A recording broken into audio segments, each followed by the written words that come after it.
নমস্কার বন্ধুরা, আজকে আমি আপনাদের সামনে যে ভিডিওটা প্রতিস্থাপন করতে যাচ্ছি সেটা হলো একটা রেসিডেন্সিয়াল বিল্ডিংয়ের বাজেট।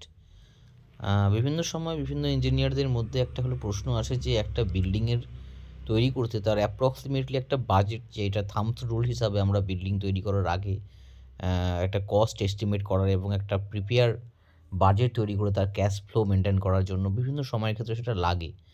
তো তারই একটা ছোট এবং খুব সংক্ষেপে আমি জিনিসটা আপনাদের হলেও মানে গাইড করব। যদি এর ডিটেলে কোনো রকম আপনাদের ভিডিও লাগে অবশ্যই আমাকে হলো কমেন্টে জানাবেন। আর তাহলে আরম্ভ করা যাক। বাজেট রেসিডেন্সিয়াল বিল্ডিংয়ে প্রথমে বলে দিই, এটা একটা মাইভান স্ট্রাকচার বিল্ডিংয়ের আমি কিন্তু বাজেট আপনাদেরকে হলে শো করছি। ফার্স্ট আপনার টেস্ট ফাইলটা আমাদের কোনো বিল্ডিংয়ের তার তার সয়েলের তার সয়েলের হলো বিয়ারিং ক্যাপাসিটি কত সেইটা জানার জন্য আমরা যে হলো টেস্ট করি যে সেখানে কত পাইলের মানে কত ডায়ার পাইল এবং সেটাকে মানে কত নাম্বারস অফ পাইল আমরা ওখানে দিতে পারবো, কতটা লোড সে আমাদেরকে ওই বিল্ডিংয়ের লোড কতটা নিতে পারবে, তার জন্য টেস্ট করা হয় পাইলের। তো সেটা হলো টেস্ট পাইল। এবং তারপরে আমাদের ব্লক পাইল। টেস্ট পাইলে 4 টাকা পার স্কোয়ার ফিট, ব্লক পাইলে 115 টাকা। ব্লক পাইল বলতে যেইটা আপনার টেস্ট করার পরে যেটা আপনার বিল্ডিংয়ে হলো পাইলের কাজ আরম্ভ করা হয় সেটা হলো ব্লক পাইল। এবং তারপর ফাউন্ডেশন ফর লোড টেস্ট, একটা লোড টেস্ট করা হয় যেটা আপনার ব্লক পাইলের ওপরে করা হয়। যে লোড টেস্টটা সেটা 1.5 রুপিস মানে 1.5 টাকা পার স্কোয়ার ফিট। এবং সাবস্ট্রাকচার বলতে আপনার পাইল ক্যাপ থেকে আপ টু প্লিন্থ বিম পর্যন্ত যেইটুকু কস্ট থাকে সেটা সাবস্ট্রাকচার বলা হয়। সেই সাবস্ট্রাকচার কস্টটা আপনার 250 rupees per square fit. Superstructure আপনার প্লিন্থ বিম থেকে আপ টু রুফ স্ল্যাব এবং অ্যাকচুয়ালি ওভারের ট্যাঙ্ক বলা চলে যেটাকে সুপারস্ট্রাকচার, যেটা পুরো স্ট্রাকচার কস্টটা 1017 টাকা। এটা কিন্তু পুরোপুরি আমি মাইভানের বিল্ডিংয়ের ক্ষেত্রে এটা মানে প্রযোজ্য। এটা আমি আপনাদের বারবার করে জিনিসটা উল্লেখ করে দিচ্ছি। সুপারস্ট্রাকচারের কস্ট 1017 টাকা পার স্কোয়ার ফিটে। ব্লক ওয়ার্ক এবং প্লাস্টারের কস্ট মাইভান বিল্ডিংয়ে 30 থেকে সাধারণত আপনার 30 টাকা 50 পয়সা পার স্কোয়ার ফিটই হয়। ওয়াটার প্রুফিংয়ের 35 টাকা পার square fit, including all materials and coating and product, all মানে লেবার চার্জ মিলিয়ে সব কিছু আমি এই কস্টটা আপনাকে কিন্তু লেবার অ্যান্ড ম্যাটেরিয়াল মিলিয়ে আপনাকে কিন্তু হলে বলছি 35 টাকা পার স্কোয়ার ফিট।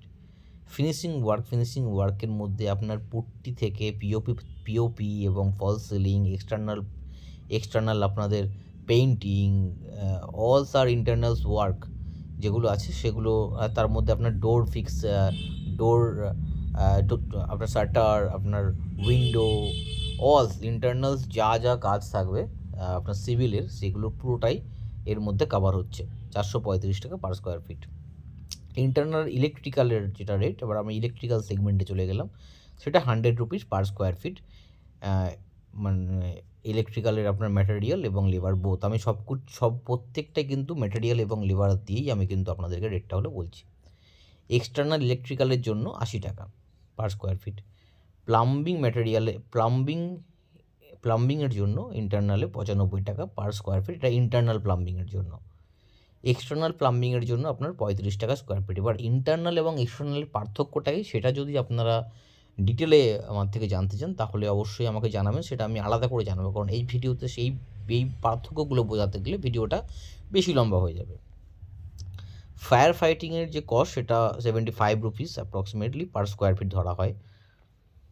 এইচবিএসির যে কাজটা, এইচবিএসি মানে হিট ভেন্টিলেশন এয়ার কন্ডিশনিং, তার যে কস্ট সেটা 230 রুপিস পার স্কোয়ার ফিট। লিফটের জন্য যে কস্ট ধরা হয়, লিফটের মানে ইনস্টলেশন থেকে কমিশনিং থেকে টোটাল কস্টটা 65 রুপিস পার স্কোয়ার ফিট।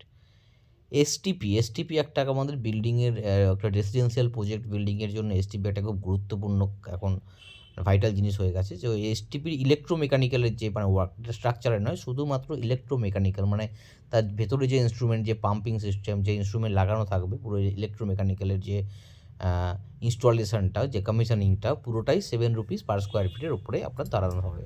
আচ্ছা, এই যে পার স্কোয়ার ফিটটা বলছি, এটা কিন্তু টোটাল বিল্ডিংয়ের বিল্ট আপ এরিয়ার উপরে, ঠিক আছে? তো আপনার বিল্ডিংয়ের যে বিল্ট আপ এরিয়া তার সঙ্গে মাল্টিপ্লিকেশন করলে আপনি রেটটা পাবেন।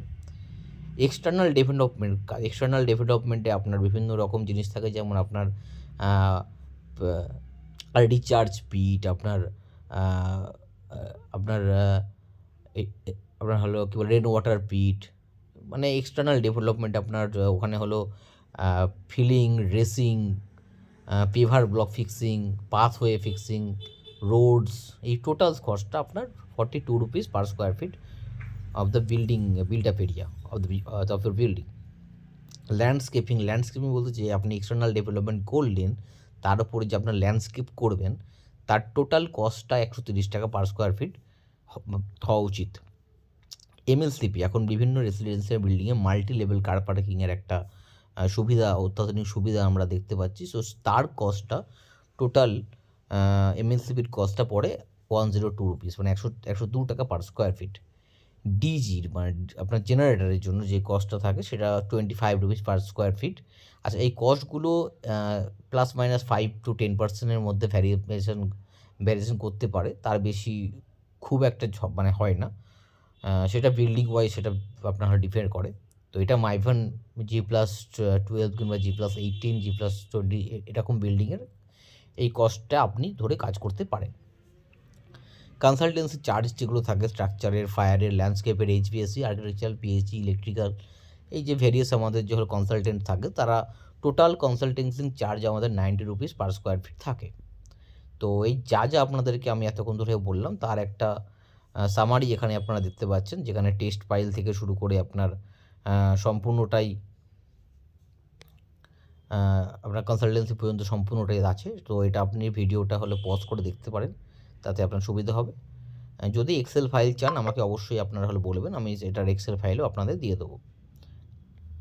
তো এটা একটা মিডিয়াম সেগমেন্টের বিল্ডিংয়ে মোরলেস 2,964 টাকা, 2964 টাকা আপনার খরচ হয় total complete. All landscape, MLCP, DG, STP and বিল্ডিংয়ের অল সেগমেন্টে আমি সব মিলিয়েই আপনাকে এই কস্টটা হলে বললাম। তো যদি বন্ধুরা কোনো কিছু বুঝতে অসুবিধা হয় অবশ্যই আমাকে কমেন্টের মাধ্যমে হলে জানাবেন।